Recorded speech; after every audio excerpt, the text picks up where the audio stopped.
love Animal Crossing, or are you just looking for something fun and cozy to play with your friends? You're in the right place. Today, I'm reviewing Dinkum, a cozy and exciting game that could be exactly what you're looking for. Just to be clear, this review is totally unbiased. No sponsorships or developer ties, and I'll be saving my personal thoughts for later in the video so you can make an informed decision about whether Dinkum is the right game for you. Dinkum is a cozy life simulation game set in a laid-back, Australian-inspired world. If you've ever imagined Animal Crossing with a twist of Aussie charm, that's pretty much what you're looking at here. But Dinkum has a lot more going for it than just a relaxing vibe. It's packed with things that make it truly special. In Dinkum, you can mine, fish, catch bugs, cook, craft, and forage to your heart's content. Much like in Animal Crossing, you can donate or sell your collected items at the local museum. But that's just the start.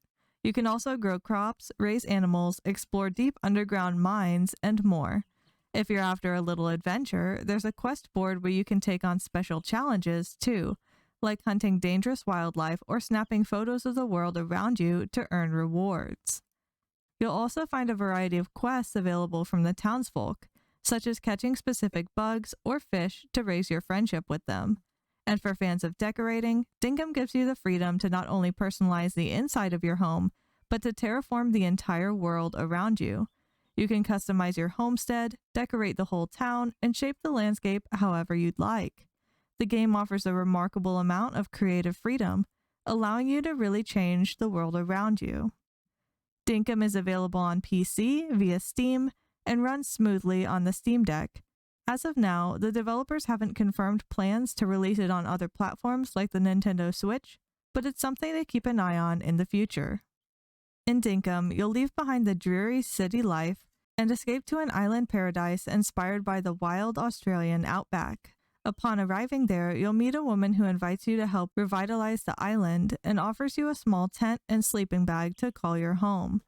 The main goal of the game is to embrace a peaceful, laid-back life while contributing to the island's growth and development, turning the island into a thriving community.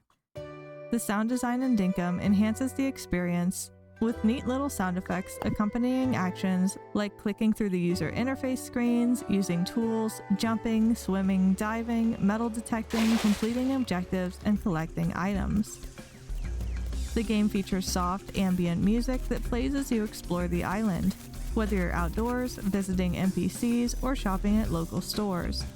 The soundtrack complements the relaxing atmosphere well, never feeling overwhelming or intruding on your gameplay. Dinkum also doesn't have voice acting. Instead, the character's dialogue is accompanied by a jumbled, non-specific vocal sound. This might be a bit off-putting to some, but for others it might also evoke a nostalgic feel, similar to the speech in Animal Crossing. There is a large map to explore, as well as one or two other locations you can choose to visit. The overall art style of the game is indie, but still rather charming, and looks a bit like a mix of aesthetics between Animal Crossing and Minecraft. In Dinkum, expanding your town works similarly to the way it does in Animal Crossing. You'll encounter temporary visitors who you can befriend and convince to settle permanently on the island. To do so, you'll need to gather the necessary funds and materials to build their permanent shops and homes. If you enjoyed this mechanic in Animal Crossing, or just like the idea of shaping and growing a town from the ground up, you'll probably appreciate the customization options Dinkum has to offer. You can terraform the world, as I mentioned, as well as personalize the landscape with fences, flower beds, street lamps, beehives, windmills, hedges, fountains, and more.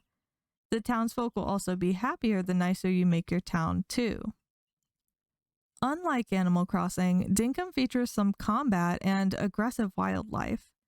However, the island still offers plenty of safe spaces, and you can build fences to help protect yourself from any dangerous animals roaming around.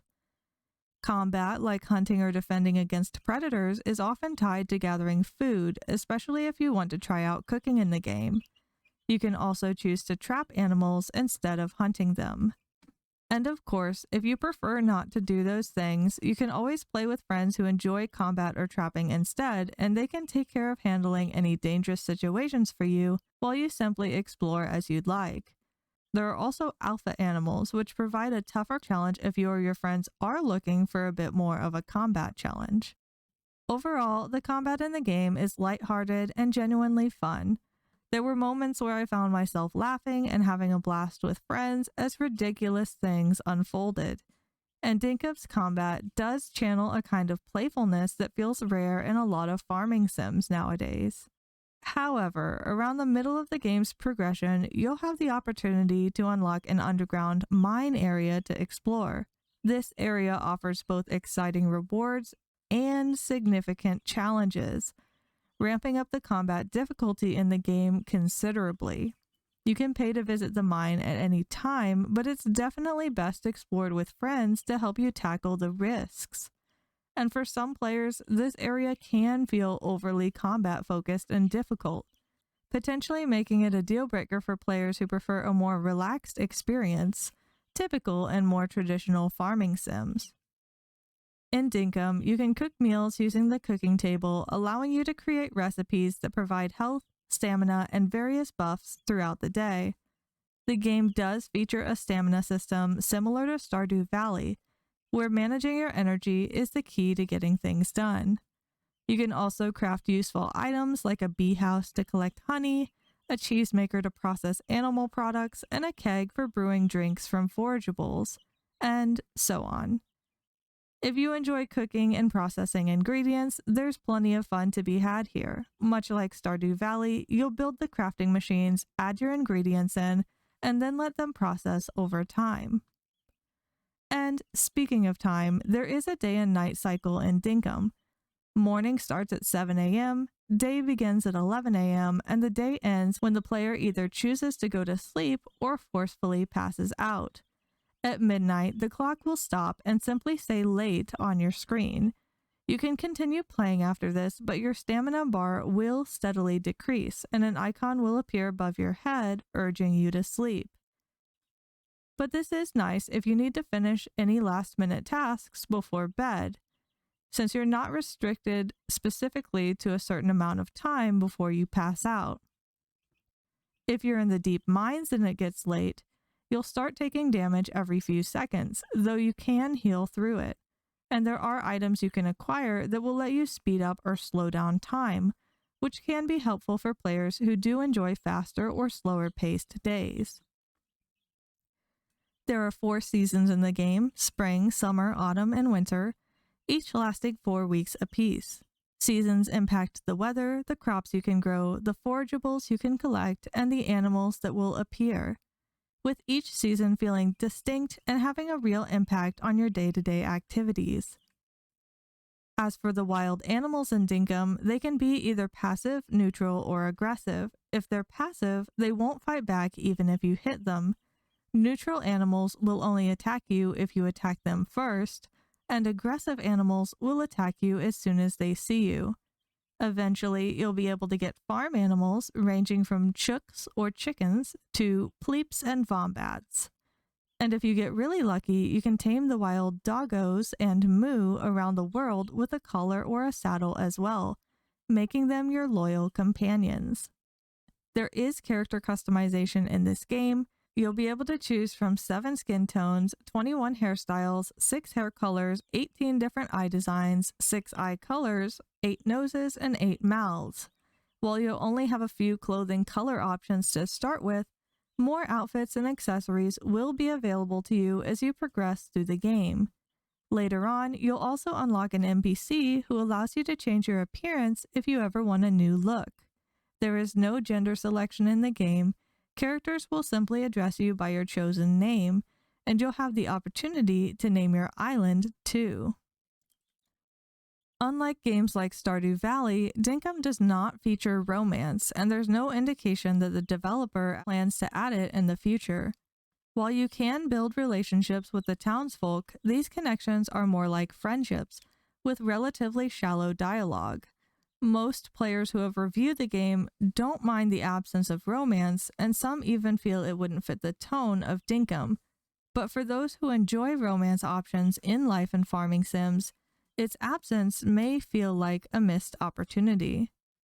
So, how do relationships work in Dinkum? You can earn up to 5 hearts with each character by chatting and completing tasks for them. Once you've filled at least half of a heart or 2 hearts, depending on the NPC, you can invite them to stay on your island.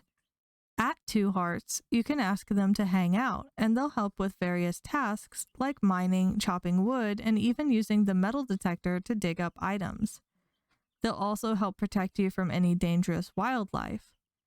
In multiplayer, both you and your friend can bring an NPC to help out, too, which can make it feel like you're playing in a small group.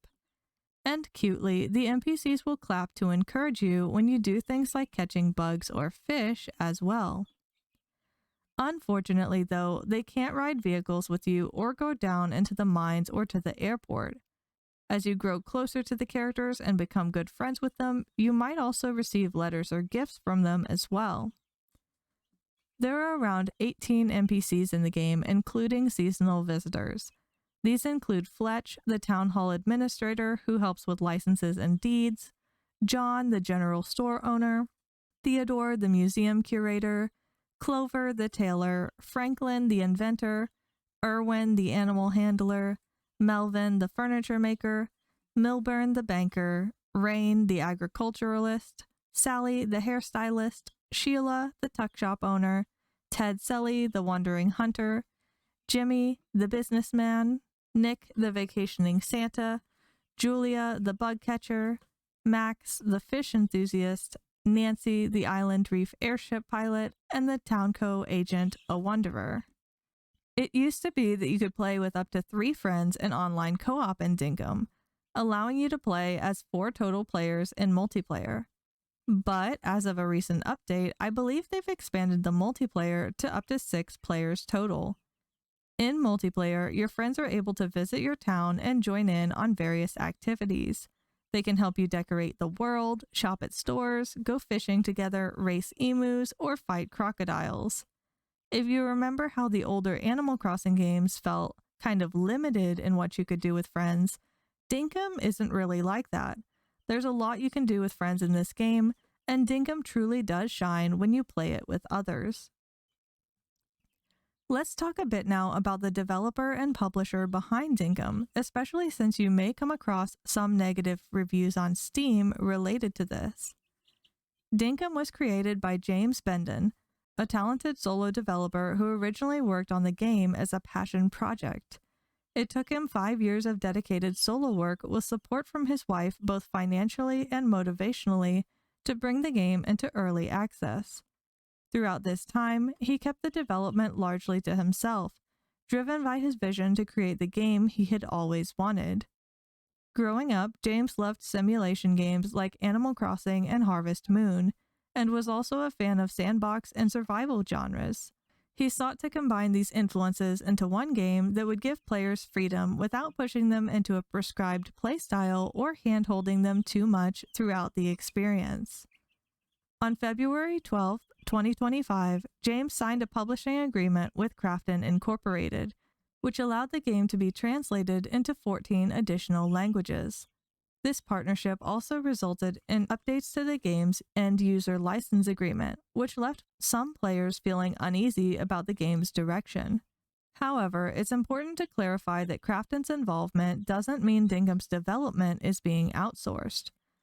Krafton is primarily helping manage Dinkum's social media, Discord community, and YouTube channel, giving James more time and focus to continue working on the game's development.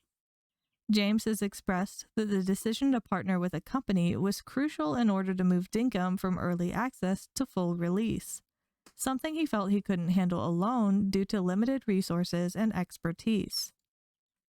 So the partnership overall ideally should help alleviate some of the stress he's faced after Dinkum's massive success, especially in regards to keeping up with community communications, and allow him to focus more on creating better quality Dinkum updates for players.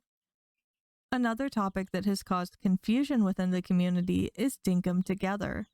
Some players thought that James was abandoning Dinkum to work on a new project following the announcement of his deal with Krafton.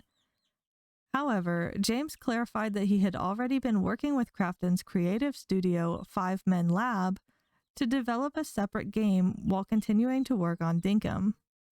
Many players weren't aware of this as Dinkum had continued to receive regular updates, but the partnership with Krafton seems to allow James to focus only on Dinkum while Krafton takes over the development of the second game, Dinkum Together.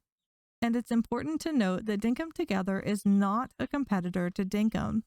In fact, it's a mobile app-inspired version of the game, designed for on-the-go play with friends, and it is not a PC game at all. As of right now, Dinkum is still in early access, and no official release date for the full version of the game has been announced. However, the developers shared a roadmap back in 2022 and have recently completed all of the updates promised on it. While it's unclear whether they'll release a new roadmap or if this means the game is nearing its full release, the progress so far is really promising. Now, you're probably wondering, is there enough content to enjoy Dinkum like a fully finished game right now? And the answer is yes, absolutely. Especially now in 2025, since the game has been expanded with several updates that have added more depth to the gameplay, Dinkum does offer a full and engaging experience to players. Dinkum also does support mods, and there are some great quality of life mods available that can make your gameplay experience even better. However, it's always important to back up your save files before using mods, as there's a chance they could cause bugs or corruption in them. And if you're not sure how to back up your save files, I've created a video showing the process for Traveler's Rest, and it's essentially the same for Dinkum. I'll link the video in the description below for reference. Once you're in the local low folder, just navigate to the folder labeled James Bendon, then open the Dinkum folder, and there you'll find your save files. Dinkum is priced at $19.99 at full price on Steam, though it has gone on sale for up to 20% off, bringing the price down to $15.99. And many players have logged over 20 hours of playtime with this game, with most players averaging around 40 hours of playtime, and a dedicated handful even reaching over 500 hours, all while the game is still in early access. So if you do enjoy this game, you can definitely get a lot of value in playtime for its price. However, keep in mind that the price of the game probably will increase once Dinkum leaves early access. Intriguingly, in their most recent YouTube video that they made about this game, the game publisher did mention that the current sale price we're seeing on Dinkum right now is going to be the best price before the game releases, so it's possible we may see a full release of the game pretty soon. And it would definitely make sense for them to release it soon since, as I mentioned before, they have added everything they promised from their original early access roadmap, so they may just be driving some hype before the big release. But of course, this is all speculation. There could still be more content coming in early access. But regardless, Dinkum already feels like a rich and complete game with plenty of content to enjoy in its current state. And now, for my final verdict, is Dinkum worth buying? When I first bought Dinkum, it had just launched into early access on Steam, and I didn't have high expectations for playing it. I figured it would be a fairly affordable, cozy game that I could try out with friends just to see if we enjoyed it. But after diving in, I was truly impressed. For a game made by just one person, Dinkum is a really fun and impressive experience. I quickly fell in love with the Aussie theme, and it felt like a refreshing take on the Animal Crossing formula, a series I love, but admittedly have felt a bit burned out with from time to time. After years of playing Animal Crossing, Dinkum offered something new, better multiplayer, interesting combat, and unique ways to customize the town. Even the ability to terraform the world was a pleasant surprise. And while the story and world didn't feel super deep, I still found myself wanting to build this island and make it my own. And Dinkum has become one of my favorite chill games to play with friends. So if you love Animal Crossing but are looking for something different, I do recommend giving Dinkum a try. With that said, there are a few drawbacks with the game to consider, and there are definitely certain types of players who might not enjoy Dinkum. Those who aren't fans of combat or grindy gameplay may find aspects of this game, especially the deep mine system later on, frustrating. And some progress like NPC visits and quests can feel a bit RNG heavy, which could also be a downside. If you're looking for a pure farming sim, you should also know that farming is optional in Dinkum. While it's definitely possible to farm, the game isn't entirely centered around it. So if farming is your main focus, you might find other games more suited to your tastes. Additionally, Dinkum is fairly open-ended, offering lots of freedom and exploration. But if you prefer more direction and guidance in your games, this might not be the best fit for you. The game's indie, Minecraft-inspired art style may also not appeal to everyone. And if you're primarily a single-player gamer, there are likely better options for games you can play out there. Dinkum really does shine most in multiplayer, offering a lot of fun to be had with friends, but it lacks a strong story, community depth, and character relationships that you might find in more single-player focused games. And finally, some players have been put off by the recent publisher partnership and the updated end-user license agreement. If any of this makes you uncomfortable, Dinkum may not be the right game for you. But if you have heard all of these potential drawbacks and still feel like Dinkum could be a fun game for you to play, definitely give it a try. Although there isn't as much community and character depth as there is in games like Animal Crossing, the world is bigger to explore, and the combat mechanics and exploration aspects of the game, especially with friends, are really unique. I ended up enjoying Dinkum a lot more than I expected to, and I believe fans of Animal Crossing, Minecraft, or other cozy games in general will likely enjoy it as well. If you're still unsure though, the game sometimes offers free play weekends. Right now, you can enjoy Dinkum for free from today until April 7th, 2025 at 5 p.m. UTC. So if it sounds like your kind of game, go ahead and give it a try before the free weekend ends. And that's it. If you enjoyed this video, I'd really appreciate it if you could give it a quick like. And don't forget to subscribe to my channel if you want to see more cozy game reviews like this one. Subscribing is totally free and it really helps support the channel, so I truly appreciate you taking a moment to do that. Thanks so much for watching, and I hope to see you again in future videos.